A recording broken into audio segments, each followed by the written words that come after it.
കാലിക്കറ്റ് സർവകലാശാല സെനറ്റ് യോഗം ഇന്ന് ചേരും. ഗവർണർ നോമിനേറ്റ് ചെയ്ത 18 അംഗങ്ങൾ പങ്കെടുക്കുന്ന ആദ്യ യോഗമാണ് ഇന്ന് ചേരാൻ നിശ്ചയിച്ചിരിക്കുന്നത്. ഇതിൽ 9 പേർ സംഘപരിവാർ അനുകൂലികളാണെന്നാണ് SFI ഉൾപ്പെടെയുള്ള ഇടത് സംഘടനകളുടെ ആരോപണം. സംഘപരിവാർ അനുകൂലികളായ സെനറ്റ് അംഗങ്ങൾക്കെതിരെ പ്രതിഷേധിക്കാൻ SFI തീരുമാനിച്ചിട്ടുണ്ട്. ഈ സാഹചര്യത്തിൽ സർവകലാശാലയിൽ ഇന്ന് സുരക്ഷ ശക്തമാക്കാനാണ് പോലീസിന്റെ തീരുമാനം.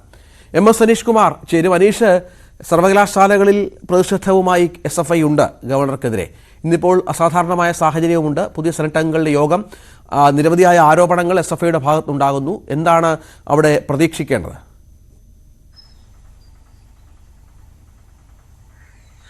രഞ്ജിത്ത്, തീർച്ചയായും ഈ സെനറ്റിലേക്ക് സർവകലാശാല നൽകിയ പട്ടിക മറികടന്ന് അംഗങ്ങളെ ഗവർണർ നോമിനേറ്റ് ചെയ്തു എന്നതാണ് SFI ഉയർത്തുന്ന ആരോപണം. ഇത്തരത്തിൽ നോമിനേറ്റ് ചെയ്ത അംഗങ്ങൾ പങ്കെടുക്കുന്ന ആദ്യ യോഗമാണ് ഇന്ന് കാലിക്കറ്റ് സർവകലാശാലയിൽ നടക്കുന്നത്. ഇതിൽ ഓരോ ആളുകളെയും തിരിച്ച് നേരത്തെ SFI ഒരു പട്ടിക തയ്യാറാക്കി ഇരിക്കുകയും ചെയ്തിരുന്നു. ഇതിനെതിരെ കോടതിയെ അടക്കം സമീപിക്കുകയും ചെയ്തു. എന്നാൽ കോടതിയിൽ നിന്നും ആദ്യഘട്ടത്തിൽ അനുകൂലമായൊരു വിധി ലഭിച്ചിട്ടില്ല. എന്നാൽ കേരള സർവകലാശാലയുമായി ബന്ധപ്പെട്ട് അനുകൂലമായ വിധി ലഭിക്കുകയും ചെയ്തിരുന്നു. അതുകൊണ്ട് ഡിവിഷൻ ബെഞ്ചിനെ സമീപിക്കുന്ന അടക്കമുള്ള നടപടിക്രമങ്ങളുമായി മുന്നോട്ട് പോവുകയാണ്. ഇതിൽ ഈ അംഗങ്ങളുടെ ഒരു പട്ടിക പരിശോധിച്ചാൽ തന്നെ ഈ Balan Pootheri, Anuraj AK, advocate Kareem, Afsal Saheer, doctor S Fathima, Mamatha, Sneha C Nair, Ashwin Raj എന്നിവരൊക്കെ ഈ പല മേഖലകളിൽ നിന്നും ഈ ഓരോ കക്ഷികളെ പ്രതിനിധീകരിച്ച്, അത് BJP, മുസ്ലിം ലീഗ്, കോൺഗ്രസ്, ABPയുടെ യൂണിറ്റ് പ്രസിഡന്റ് എന്നിവരടക്കമുള്ള ആളുകളൊക്കെയാണ് ഈ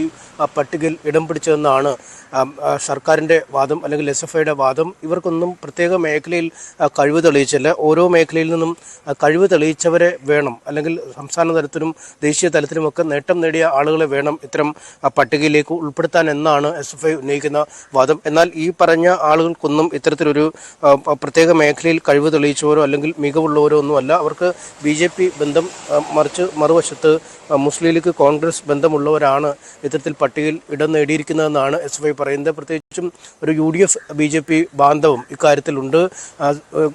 ഗവർണർ എവിടെ നിന്നും ഇത്തരത്തിൽ ലീഗ് അംഗങ്ങളെയും കോൺഗ്രസ് അംഗങ്ങളെയും ഒക്കെ തെരഞ്ഞുപിടിച്ച് സെനറ്റിലേക്ക് നോമിനേറ്റ് ചെയ്തു എന്ന ഒരു വാദവും ഉന്നയിക്കുന്നു. എന്തായാലും ഇന്ന് ഒരു സ്പെഷ്യൽ സെനറ്റ് എന്ന രീതിയിലാണ് ചേരുന്നത്. ഈ പ്രത്യേകമായി നിശ്ചയിച്ചിട്ടുള്ളൊരു അജണ്ട പ്രകാരമുള്ള കാര്യങ്ങൾ മാത്രമാണ് ഇന്ന് സെനറ്റിൽ തീരുമാനിക്കുക. മറ്റ് ചോദ്യങ്ങൾ, പുറത്തുനിന്നുള്ള ചോദ്യങ്ങളോ മറ്റു കാര്യങ്ങളോ ഒന്നും സെനറ്റിൽ ഇന്നത്തെ യോഗത്തിൽ അനുവദിക്കില്ല എന്നാണ് മനസ്സിലാക്കാൻ കഴിയുന്നത്. 10 മണിയാകുമ്പോൾ സർവകലാശാലയിൽ സെനറ്റ് യോഗം ചേരും. എന്തായാലും വിദ്യാർത്ഥികളുടെ പ്രതിഷേധവുമായി ബന്ധപ്പെട്ട് ഇന്ന് നടക്കുന്ന സെനറ്റിനെതിരെ മുൻകൂർ ഈ വിദ്യാർത്ഥി സമരവും മറ്റുമൊക്കെ പ്രഖ്യാപിച്ചിട്ടില്ല. എന്നാൽ ജീവനക്കാരുടെ ഒരു സംഘടന അവിടുത്തെ ചില നിയമനങ്ങളുമായി ബന്ധപ്പെട്ട്, അല്ലെങ്കിൽ ചില ജീവനക്കാരെ പുറത്താക്കിയതുമായി ബന്ധപ്പെട്ടൊരു പ്രതിഷേധത്തിന് ഇന്ന് ആഹ്വാനം ചെയ്തിട്ടുണ്ട്. എന്തായാലും വലിയ സുരക്ഷാ സന്നാഹങ്ങൾ തന്നെ സെനറ്റിൻ്റെ പശ്ചാത്തലത്തിൽ കാലിക്കറ്റ് സർവകലാശാലയിൽ ഏർപ്പെടുത്തിയിട്ടുണ്ട്. രഞ്ജിത്ത്, MS അനീഷ് കുമാർ വിവരങ്ങൾ പങ്കുവച്ചു.